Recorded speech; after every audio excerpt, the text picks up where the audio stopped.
शाम को गोधूली की बेला कूली के सिर पर सामान रखवाए जब बाबू राधा कृष्ण अपने घर आए, तब उनके भारी भारी पैरों की चाल और चेहरे के भाव से ही कुंती ने जान लिया कि काम वहां भी नहीं बना। कूली के सिर पर से बिस्तर उतरवाकर बाबू राधा कृष्ण ने उसे कुछ पैसे दिए। कूली सलाम करके चला गया और वह पास ही पड़ी, एक आराम कुर्सी पर जिसके स्प्रिंग खुलकर कुछ ढीले होने के कारण इधर उधर फैल गए थे, गिर से पड़े। उनके इस प्रकार बैठने से कुछ स्प्रिंग आपस में टकराए, जिससे एक प्रकार की झनझन की आवाज हुई। पास ही बैठे कुत्ते ने कान उठाकर इधर उधर देखा, फिर कू कू करके भौंक उठा। इसी समय उनकी पत्नी कुंती ने कमरे में प्रवेश किया। काम की सफलता या असफलता के बारे में कुछ भी न पूछकर कुंती ने नम्र स्वर में कहा, चलो हाथ मुंह धो लो, चाय तैयार है। चाय? राधा कृष्ण चौंक से पड़े। चाय के लिए मैंने नहीं कहा था। नहीं कहा था तो क्या हुआ, पी लो, कुंती ने आग्रहपूर्वक कहा। अच्छा चलो, कहकर राधा कृष्ण कुंती के पीछे पीछे चले गए।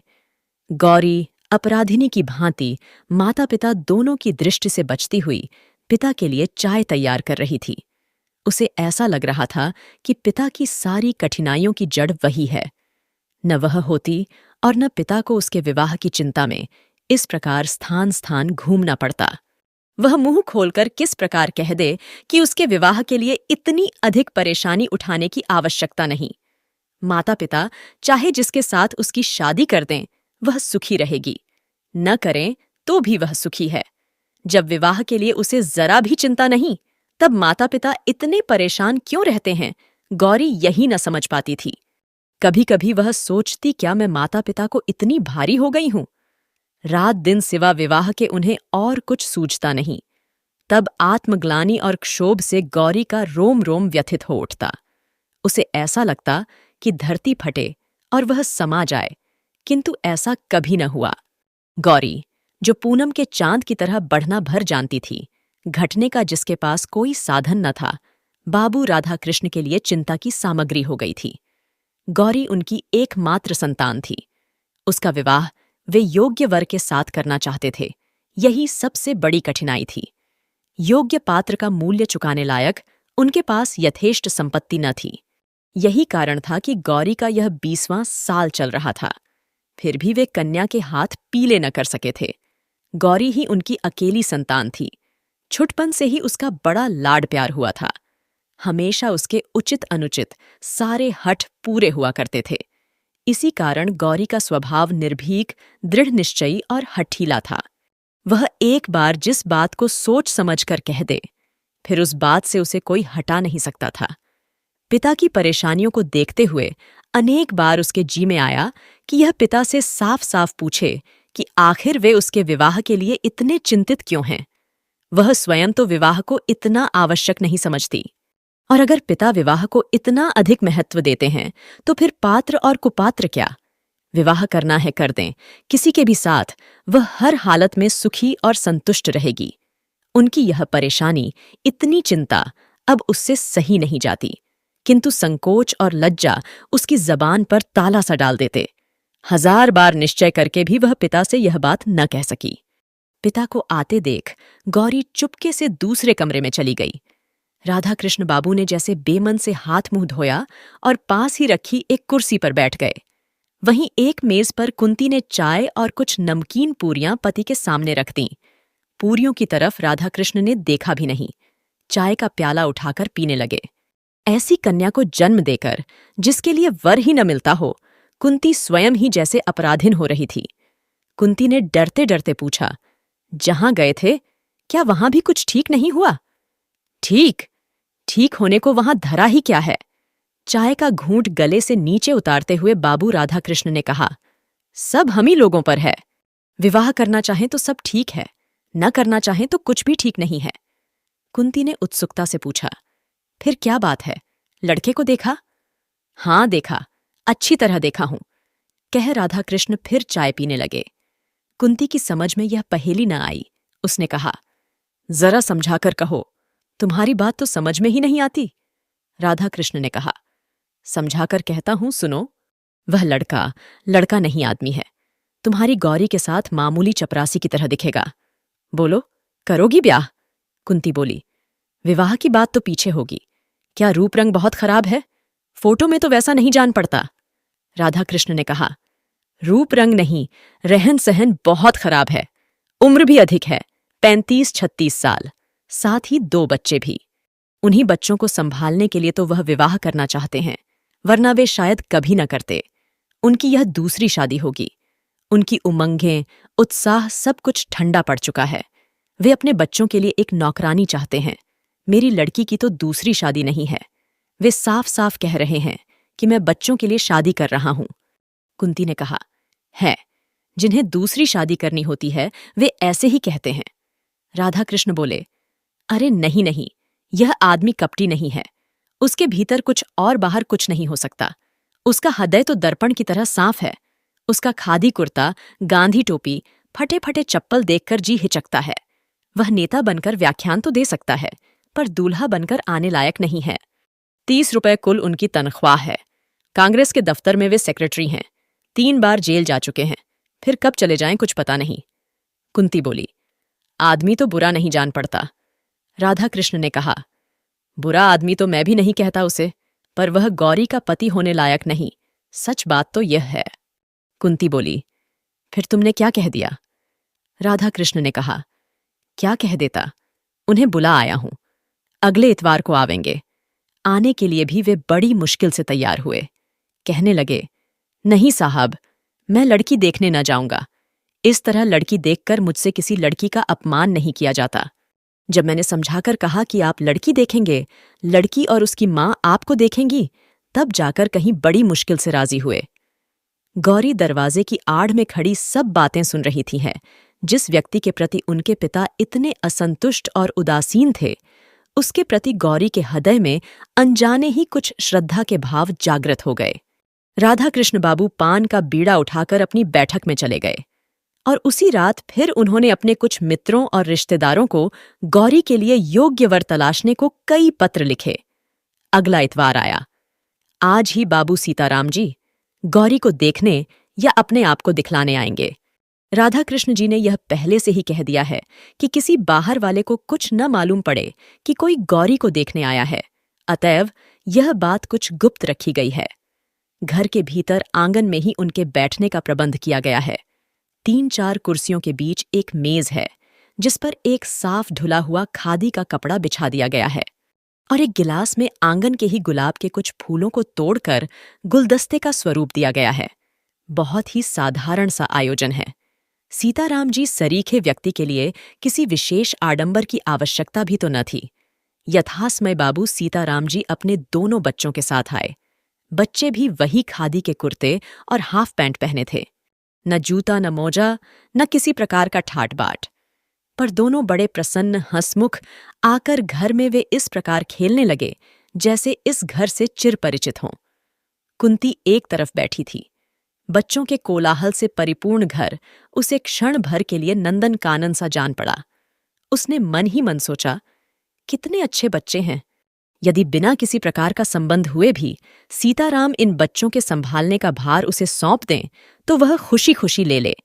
वह बच्चों के खेल में इतनी तन्मय हो गई कि क्षण भर के लिए भूल बैठी कि सीताराम भी बैठे हैं और उनसे भी कुछ बातचीत करनी है। इसी समय अचानक छोटे बच्चे को जैसे कुछ याद आ गया हो, दौड़कर पिता के पास आया। उनके पैरों के बीच में खड़ा होकर बोला, बाबू, तुम तो कहते थे ना कि मां को दिखाने ले चल रहा हूं। मां कहाँ है, बतलाओ। बाबू ने किंचित हंसकर कहा, ये मां जी बैठी हैं, इनसे कहो, यही तुम्हें दिखाएंगी। बालक ने मचलकर कहा, हूं तुम दिखाओ। और इसी समय एक बड़ी सी सफेद बिल्ली आंगन से होती हुई भीतर को भाग गई। बच्चे बिल्ली के पीछे सब कुछ भूलकर दौड़ते हुए अंदर पहुंच गए। गौरी पिछले दरवाजे पर चुपचाप खड़ी थी। वह न जाने किस ख्याल में थी। छोटे बच्चे ने उसका आंचल पकड़कर खींचते हुए पूछा, तुम अमारी मां हो? गौरी ने देखा, हृष्टपुष्ट सुंदर सा बालक, कितना भोला, कितना निश्चल। उसने बालक को गोद में उठाकर कहा, हां। बच्चे ने फिर उसी स्वर में पूछा, हमारे घर चलोगी ना? बाबू तो तुम्हें लेने आए हैं और हम भी आए हैं। अब तो गौरी उसकी बातों का उत्तर न दे सकी। पूछा, मिठाई खाओगे? कुछ क्षण बाद कुंती ने अंदर देखा। छोटा बच्चा गौरी की गोद में और बड़ा उसी के पास बैठा मिठाई खा रहा है। एक निश्वास के साथ कुंती बाहर चली गई और थोड़ी देर बाद ज्यों ही गौरी ने ऊपर आंख उठाई, उसने माता पिता दोनों को सामने खड़ा पाया। पिता ने स्नेह से पुत्री से कहा, बेटा जरा चलो। गौरी ने कोई उत्तर न दिया। उसने बच्चों का हाथ मुंह धुलाया, उन्हें पानी पिलाया, फिर मां के पीछे पीछे बाहर चली गई। बच्चे अब भी उसी को घेरे हुए थे। वे उसे छोड़ना नहीं चाहते थे। बड़ी मुश्किल से सीताराम जी उन्हें बुलाकर कुछ देर तक अपने पास बिठा सके, किंतु जरा सा मौका पाते ही वे फिर जाकर गौरी के आसपास बैठ गए। पिता के विरुद्ध उन्हें कुछ शिकायतें भी दायर करनी थीं, जो पिता के पास बैठकर न कर सकते थे। छोटे ने कहा, बाबू हमें कभी खिलौने नहीं ले देते। बड़े ने कहा, मिठाई भी तो कभी नहीं खिलाते। छोटा बोला, और अम्मे छोड़कर दफ्तर जाते हैं, दिन भर नहीं आते, बाबू अच्छे नहीं हैं।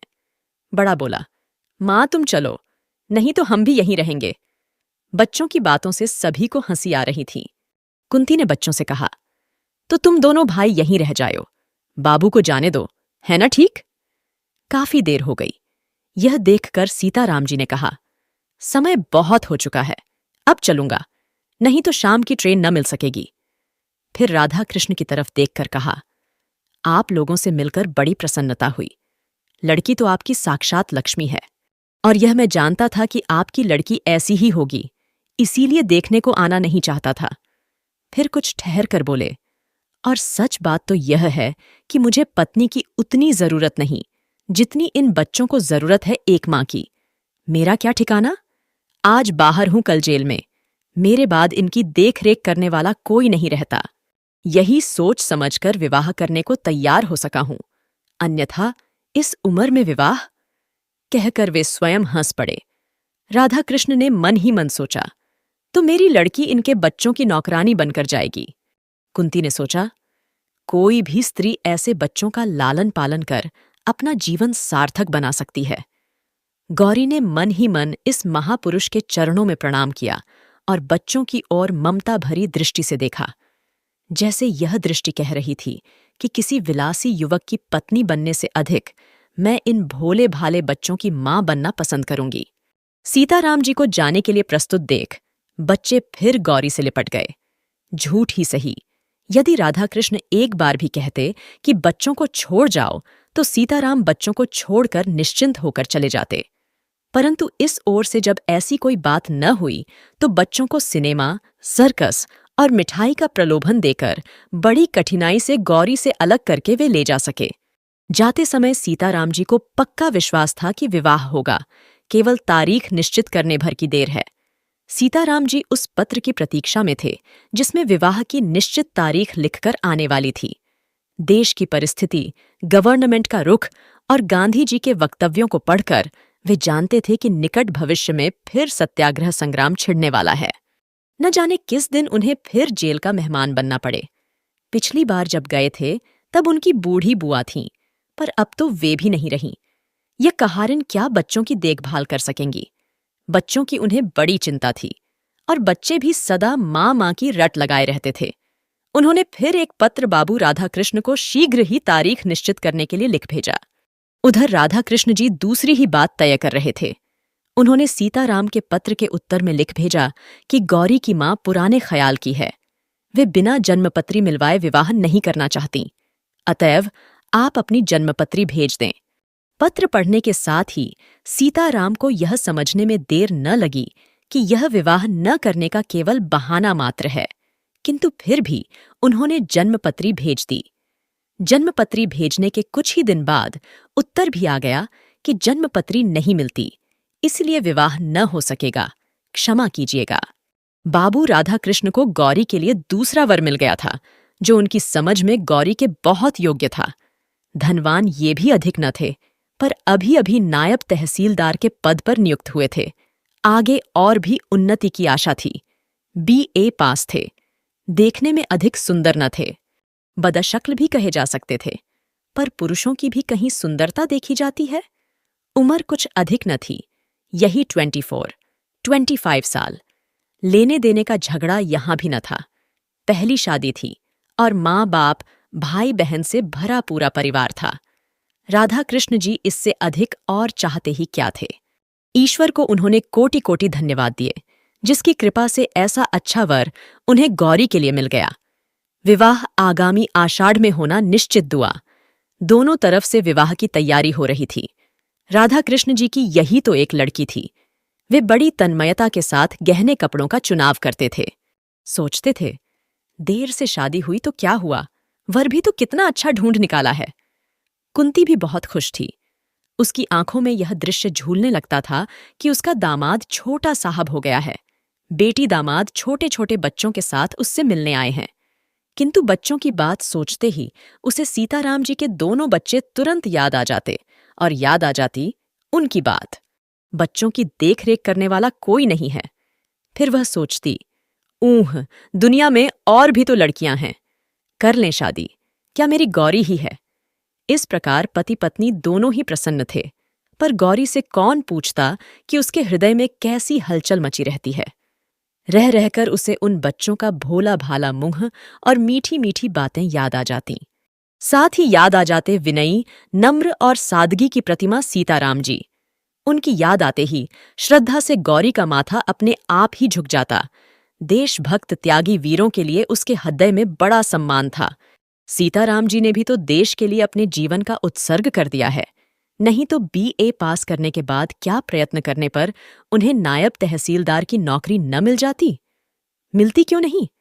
पर सीताराम जी सरकार की गुलामी पसंद करते तब न। दूसरी ओर थे उसके होने वाले वरनायब तहसीलदार साहब, जिन्हें अपने आराम, अपने ऐश के लिए ब्रिटिश गवर्नमेंट के जरा से इंगित मात्र से निरीह देशवासियों के गले पर छुरी फेरने में जरा भी संकोच या हिचक नहीं, जिनके सामने कुछ चांदी के दुकड़े दिए जाते हैं और ये दुम हिलाते हुए नीच कर्म करने में भी किंचित लज्जित नहीं होते।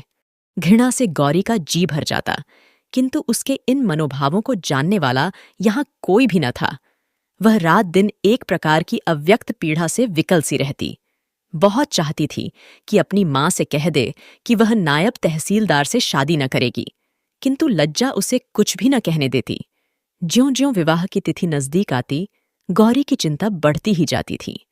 विवाह की निश्चित तारीख से 15 दिन पहले एकाएक तार आया कि नायब तहसीलदार के पिता का देहांत हो गया।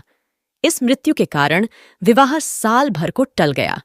गौरी के माता पिता बड़े दुखी हुए, किंतु गौरी के सिर पर से जैसे चिंता का पहाड़ हट गया। इसी बीच सत्याग्रह आंदोलन की लहर सारे देश में बड़ी तीव्र गति से फैल गई। शहर शहर में गिरफ्तारियों का तांता लग गया। रोज ही न जाने कितने गिरफ्तार होते, कितनों को सजा होती। कहीं लाठीचार्ज, कहीं धारा 144। सरकार की दमन की चक्की बड़े भयंकर रूप से चल रही थी। गौरी को चिंता थी उन बच्चों की। जब से सत्याग्रह संग्राम छिड़ा था, तभी से उसे फिक्र थी कि न जाने कब सीताराम जी गिरफ्तार हो जाएं, और फिर वे बच्चे बेचारे उन्हें कौन देखेगा। रोज का अखबार ध्यान से पढ़ती, कानपुर का समाचार तो और भी ध्यान से देखती थी। इसी प्रकार उसने एक दिन पढ़ा कि राजद्रोह के अपराध में सीताराम जी गिरफ्तार हो गए और उन्हें 1 साल का परिश्रम कारावास हुआ है। इस समाचार को पढ़कर गौरी कुछ क्षण तक स्तब्ध सी खड़ी रही, फिर कुछ सोचती हुई टहलने लगी। कुछ ही देर बाद उसने अपना कर्तव्य निश्चित कर लिया। वह माँ के पास गई। माँ कोई पुस्तक देख रही थी। उसने अपने सारे साहस को समेटकर दृढ़ता से कहा, माँ, मैं कानपुर जाऊंगी। कानपुर में क्या है? आश्चर्य से कुंती ने पूछा। गौरी ने कहा, वहां बच्चे हैं। माँ ने उसी स्वर में कहा, बच्चे? कैसी बात करती हो गौरी, पागलों सी? गौरी बोली, नहीं माँ, मैं पागल नहीं हूं। बच्चों को तुम भी जानती हो। उनके पिता को राजद्रोह के मामले में साल भर की सजा हो गई। बच्चे छोटे हैं। मैं जाऊंगी माँ, मुझे जाना ही पड़ेगा। गौरी के स्वभाव से कुंती भली भांति परिचित थी। वह जानती थी कि गौरी जिस बात की हट पकड़ती है, कभी छोड़ती नहीं है। अतएव सहसा वह गौरी का विरोध न कर सकी। बोली, पर तेरे बाबूजी तो बाहर गए हैं, उन्हें तो आ जाने दे। गौरी ने दृढ़ता के साथ कहा, बाबूजी के आने तक नहीं ठहर सकूंगी माँ, मुझे जाने दो। रास्ते में मुझे कुछ कष्ट न होगा। अब मैं काफी बड़ी हो गई हूं। और उसी दिन शाम को एक नौकर के साथ गौरी कानपुर चली गई। 1 साल बाद सीताराम की सजा पूरी हुई। बीते साल भर के भीतर उन्होंने बच्चों को एक बार भी न देखा था। उन्हें कायदे के अनुसार हर महीने उनका कुशल समाचार मिल जाता था, पर बच्चों की चिंता उन्हें लगातार बनी ही रहती थी। जिस कहारिन के भरोसे वे बच्चों को छोड़ गए थे, उसके भी 3-4 बच्चे थे। वह बच्चों को कैसे रखेगी, सो सीताराम जी जानते थे, पर विवशता थी क्या करते। सवेरे सवेरे 6 बजे ही जेल से मुक्त कर दिए गए। एक तांगे पर बैठकर वे घर की ओर चले। जेब में कुछ पैसे थे। एक जगह गरम गरम जलेबियां बन रही थीं। बच्चों के लिए थोड़ी सी खरीद लीं। घर के दरवाजे पर पहुंचे। दरवाजा खुला था। घर के अंदर पैर रखने में हृदय धड़कता था। न जाने किस हालत में हों। वे चोरों की तरह चुपके चुपके घर में घुसे, परंतु यह क्या! आंगन में पहुंचते ही वे ठगे से खड़े रह गए। फिर जरा आगे बढ़कर उन्होंने कहा, आप? गौरी ने झुककर उनकी पद्धूली माथे से लगा ली। यह कहानी यहीं खत्म होती है। और हाँ, अगर आप कोई अपने पसंद की कहानी सुनना चाहते हैं तो कमेंट में जरूर बताइए। मैं कोशिश करूंगी। प्लीज लाइक, शेयर और सब्सक्राइब करना मत भूलिएगा।